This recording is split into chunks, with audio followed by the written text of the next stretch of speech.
வணக்கம் நண்பர்களே. இந்த காணொளியில் நாம் பார்க்கவிருக்கின்ற ஒரு பாடல் தனிப்பாடல் திரட்டில் ஔவையாரின் தனிப்பாடல்கள், பாடல் எண் 4. இதைத்தான் நாம் பார்க்க போகிறோம். இந்த பாடல் மிகவும் புகழ் வாய்ந்த பாடல். இந்த பாடல் அநேகமா எல்லா வகுப்புகளிலும் பாடமாக வைக்கின்ற ஒரு பாடல். நீங்க சிறிய வகுப்புல 8வது 9 10 11 10ஆம் வகுப்புகள் இவைகளெல்லாம் பார்த்தீங்கன்னா இந்த பாடல் அதிகமாக பாடமாக வைக்கக்கூடிய பாடல். அந்த பாடலை தான் இப்பொழுது நாம பார்க்க போறோம். வான் குருவியின் கூடு, வல் அரக்கு, தொல் கரையான், தேன் சிலம்பி, யாவர்க்கும் செய் அரிதால் யாம் பெரிதும் வல்லோமே என்று வலிமை சொல்ல வேண்டாம் கான், எல்லாருக்கும் ஒவ்வொன்று எளிது என்று இந்த பாடலில் சொல்லுகிறார். அதாவது சோழ மன்னனின் அரசபையில் அங்கே கம்பன் தான் சக்கரவர்த்தி. சோழ மன்னன் நாட்டுக்கு சக்கரவர்த்தி, ஆனா கவிக்கு சக்கரவர்த்தி, கவி சக்கரவர்த்தி கம்பன். அதனால கம்பன் இருக்கின்ற அவையிலே இந்த வயதான கிழவிக்கு என்ன பாட முடியும்? நீ என்ன பாடுவ? கம்பன், ஒட்டக்கூத்தன் போன்ற மிக பெரியவர்கள் எல்லாம் இருக்கின்றார்கள். வயதான பாட்டியாகிய நீ என்ன பாடிடுவ அப்படிங்கிற மாதிரி இவரை ஏளனமாக அங்கே பேசுகிறார்கள் அரசபையிலே. அப்பொழுது ஔவையார் பாடிய பாடல் இது. வான் குருவி, வானத்திலே பறந்து கொண்டிருக்கின்ற குருவி. இந்த இடத்துல குருவி என்பது குறிப்பாக தூக்கணாங்குருவியை குறிக்கும். ஏன்னா தூக்கணாங்குருவி தான் ஒரு அழகான ஒரு கூட்டை கட்டும். அப்படியே ஒரு தொங்குகின்ற மாதிரி கீழே இருந்து அதுக்கு அந்த வீட்டுக்கு பாதை. அது கீழே இருந்து எப்படா உள்ள போகுது, அப்போ எப்போ டோர் எங்க விழுந்துடாதா? நீங்க கீழே அடைச்சிட்டு மேல இருந்து குருவி உள்ள போய் குஞ்சு பொறிக்க, முட்டை இடுவது, குஞ்சு பொறிகள் கரெக்டு. ஆனால் தூக்கணாங்குருவி பார்த்தீங்கன்னா கீழே தான் இருக்கும். அது எப்படி கீழே இருந்து உள்ளே போகுது?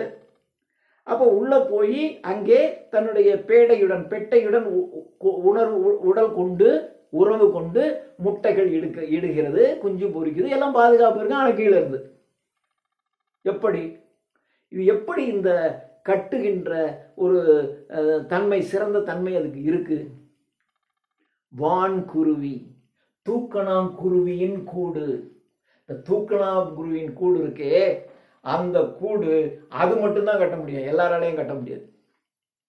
கம்பன் ராமாயணம் வச்சிருக்காரு, உயர்ந்தது, அது குறையும் சொல்ல முடியாது. அவருக்கு அது திறமை. அப்போ ஒவ்வொருத்தருக்கும் ஒரு திறமை இருக்கும். ஒட்டக்கூத்தருக்கும் ஒரு திறமை இருக்கும், எல்லாருக்கும் ஒரு திறமை இருக்கும். தூக்கணாங்குருவியின் கூடு, வல் அரக்கு. வல் என்றால் வன்மையான, கெட்டியான அரக்கு. அரக்குங்கிறது ஸ்ட்ராங். அதனாலதான் மகாபாரதத்துல பாண்டவர்கள் தங்கி இருக்கின்ற அரண்மனை அரக்கினால் செய்யப்பட்ட ஒரு அரண்மனையை செய்து அவங்க உள்ள இருக்கும்போது அதுல தீ வச்சிருவாங்க. ஏன்னா அரக்கு வன்மையாகவும் இருக்கும், எளிதில் தீப்பிடிக்கும் தன்மை வாய்ந்தது. அதனாலதான் வன்மையான அரக்குல ஒரு கோட்டையை கட்டுறான். அப்போ அரக்குல கோட்டை கட்டினா ஸ்ட்ராங், வலிமையானது. அப்போ வலிமையான தன்மை கொண்ட அரக்கு பூச்சி. அரக்கு பூச்சி வன்மையான அரக்கினை கொடுக்கிறது. வலிமையான அரக்கினை தருகின்ற ஒரு பூச்சி வல் அரக்கு. தொல் கரையான், கரையான் புற்று. அது எப்படி அந்த புற்று? கரையான் சின்னது. அந்த சிறிய கரையான்கள் தங்களுடைய வாயிலே இருந்து மண்ணை எடுத்துட்டு போய் தங்களுடைய உமிழ்நீரினால் அதை அப்படியே பிசைஞ்சு அப்படியே ஒரு கூடை கட்டுது. அப்போ எவ்வளவு கரையான் ஒன்று சேர்ந்து அந்த வேலையை செய்து அப்படியே பார்த்தீங்கன்னா புற்று ஒரு மனித அளவுக்கு ஒரு 6 அடி 7 அடி உயரத்துக்கு வளருது. ஆனால் கரையான் தான் கட்டுது. இவ்வளவு அது இருக்கிற சைஸ், அதனுடைய அளவு என்ன? இந்த அளவுடைய கரையான் எப்படி கட்டுது? அப்போ கரையான் புற்றை நீங்க பார்க்கும்போது 200 மாடி 300 மாடிகள் கொண்ட கட்டடங்களை மனிதர்கள் கட்டுறதை நீங்க ஒன்றும் வியக்கணுங்கிற அவசியமே இல்லை. இத்தனோண்டு கரையான் அது இவ்வளவு உயரத்துக்கு கட்டுது, 6 அடிக்கு கட்டுது. அப்போ ஒரு 6 அடி உயரமுடைய ஒரு மனிதன், அப்போ அவன் எவ்வளவு உயரத்துக்கு கட்டணும்? கணக்கு பார்த்தா. அப்போ மனிதன் கட்டுவதை விட தன்னுடைய அளவிற்கு மிக அதிக உயரத்திலே தொல்கரையான் கட்டி இருக்கிறது. தொல்கரையானுடைய வீடு தொல்கரையான், கரையான் புற்று. 3 சொல்றாங்க. வான்குருவியின் கூடு, வல் அரக்கு, தொல்கரையான், தேன். தேன் கூடு, தேனீக்கள் கூடு செய்யும். தேனீக்கள் அங்கங்கே இருந்து பூக்களிலே இருந்து மதுரத்தை, தேனை உறிஞ்சி வந்து ஒரு மெழுகினால் ஒரு தேன் அடை மாதிரி கட்டி உள்ளுக்குள்ள அந்த லிக்விட், அந்த திரவத்தை உள்ள சேமித்து வைக்குது. அப்போ உள்ள திரவம் சேமித்து வைக்கிற அளவுக்கு அந்த தன்மை இருக்கணும். ஒரு திடப்பொருளை சேர்த்து வைக்கிறதுக்கு ஈஸி, எளிமையானது இல்லையா? ஆனா ஒரு திரவத்தை நீங்க உள்ள சேர்த்து வைக்கணும், நீங்க எவ்வளவு பாதுகாப்பாக இருக்கணும். ஒரு வீடு கட்டுறது எளிது, ஒரு அறை எழுப்புறது எளிது. ஆனால் வாட்டர் டேங்க், அந்த நீர் தொட்டி கட்டும் போது நீரானது வெளியில இருக்கிற நீர் உள்ள போயிடக்கூடாது, உள்ளுக்குள்ள இருக்கிற நீர் வெளியே வந்துடக்கூடாது. அப்படி கசிவு இல்லாமல் கட்டணும். சரி, நாம கட்டுறது கீழே வந்து கட்டுறோம், அப்படியே சைடுல அடைச்சிடறோம், சைடுல வந்து நீர் உள்ள புகாமல் இருப்பதற்கு கட்டிடுறோம். ஆனா தேன் அடையானது எப்படி மேல இருந்து தொங்கிக்கிட்டு இருக்கு. அது ஒன்றும் பாதுகாப்பாக ஏதோ ஒன்று மேலே வச்சுக்கிட்டு இது அப்படி ஒன்றுங்க இல்லை. அடை, தேன் அடை இப்படி தொங்கிக்கிட்டு இருக்கு. அப்போ நீங்கள் உள்ளுக்குள்ள தேன் திரவம் உள்ளே சேர்க்கப்பட்டால் அது அப்படியே கசிஞ்சு அப்படியே கீழே வந்து சொட்டணுமா இல்லையா? சொட்டும். எப்போ சொட்டோம்னா அது ஓவர்ஃப்ளோ, மிகுதியாக தேன் ஆகிடுச்சுன்னா சொட்டும். அல்லது ஏதாவது ஒரு சின்னதாக ஒரு அடிபட்டுருச்சு அப்படின்னா அங்கேருந்து தேன் சொட்டும். அது வரைக்கும் சொட்டாது.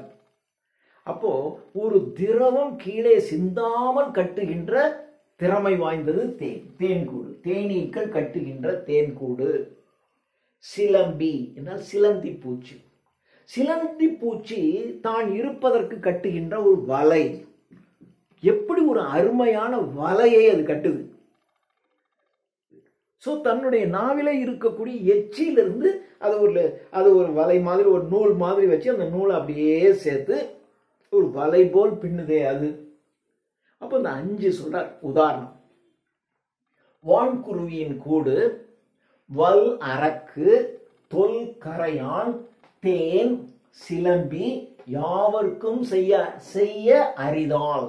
எல்லாம் யாருமே செய்ய முடியாது. மனிதர்கள் பல்வேறு ஆற்றல் படைத்தவர்கள். செயற்கை நுண்ணறிவு வந்துருச்சு. உங்க செயற்கை நுண்ணறிவை பயன்படுத்தி ஒரு தேன் கூடு கட்டுங்க பார்க்கலாம். செயற்கை நுண்ணறிவை பயன்படுத்தி ஒரு சிலந்தி வலை பின்னுங்க, எதோ செய்வீங்க. ஆனா இதை செய்ய முடியாது. இதுக்கு அந்த தேன் தான் வரணும், தேனி தான் வரணும். இதற்கு அந்த சிலந்தி பூக்கள் தான் வரணும். அங்க அரக்கு பூச்சி தான் வரணும். அங்க தூக்கணாங்குருவி தான் வரணும். அது அவங்கவுங்களால அவங்கவுங்க தான் செய்ய முடியும். நாம ஏயில வேணா செய்யலாம். அப்போ இதெல்லாம் செய் அரிது. இவெல்லாம் யாவருக்கும் செய்ய அரிது. எல்லோருக்கும் இது அரிதான செயல் செய்வதற்கு. யாம் பெரிது. அதனால நான் தான் இதெல்லாம் செய்யறேன். அப்ப தேனீக்கள் தான் பெருசுன்னு சொல்ல முடியாது. ஏன்னா தேனீக்கள்னால ஒரு சிலந்தி வலை செய்ய முடியாது. இந்த தூக்கணாங்குருவியினால ஒரு சிலந்தி வலையோ அல்லது தேனீக்கள் கட்டுகின்ற கூடோ செய்ய முடியாது. இதுக்கு இதுதான் செய்ய முடியும், இதை இதுதான் செய்ய முடியும், இதை இதுதான் செய்ய முடியும். அதெல்லாம் அவங்கவுங்க தான் செய்ய முடியும், இன்னொன்னு அவங்க செய்ய முடியாது. அதனால இதெல்லாம் யாருக்கும் செய்ய முடியாது. யாம் பெரிதும் வல்லோமே, நாம் பெரிதும் வல்லோமே, நாம் மிகவும் வலிமை உடையவர்கள், நான் தான் பெரியவன், நான் தான் வலிமையானவன் என்று வலிமை சொல்ல வேண்டாம். பெருமை சொல்லாதீங்க. நான் தான் வலிமையானவன், நான் தான் பெரிய ஆளு என்று பெருமை சொல்ல வேண்டாம். கான் எல்லோருக்கும், உலகத்தில் இருக்க எல்லோருக்கும் ஒவ்வொன்று எளிது. ஒண்ணுமே இயலாத ஒரு பாட்டி அவங்க செய்யறத மற்றவங்க செய்ய முடியுமா? அதை அவங்க தான் சிறப்பாக செய்ய முடியும், இதை இவங்க தான் சிறப்பாக செய்யணும். ஸோ ஒவ்வொருத்தருக்கும் ஒவ்வொன்று எளிது. அதனால ஒவ்வொருத்தருக்கும் ஒவ்வொன்று எளிது. எனக்கு சில விஷயங்கள் எளிது, கம்பருக்கு சில விஷயங்கள் எளிது, ஒட்டக்கூத்தருக்கு சில விஷயங்கள் எளிது. அதனால கம்பர் தான் சிறந்தவன், மற்றவர்களுக்கு ஒன்றும் தெரியாத என்று எண்ணிக்கொண்டிருக்க வேண்டாம். ஒவ்வொன்றுக்கும் ஒருத்தர் எளிது. ஒருவர் செய்கின்ற காரியத்தை இன்னொருவர் செய்ய இயலாது என்று சோழ மன்னனுக்கு எடுத்து கூறுவதைப் போல் ஔவையார் எழுதிய பாடல் இது.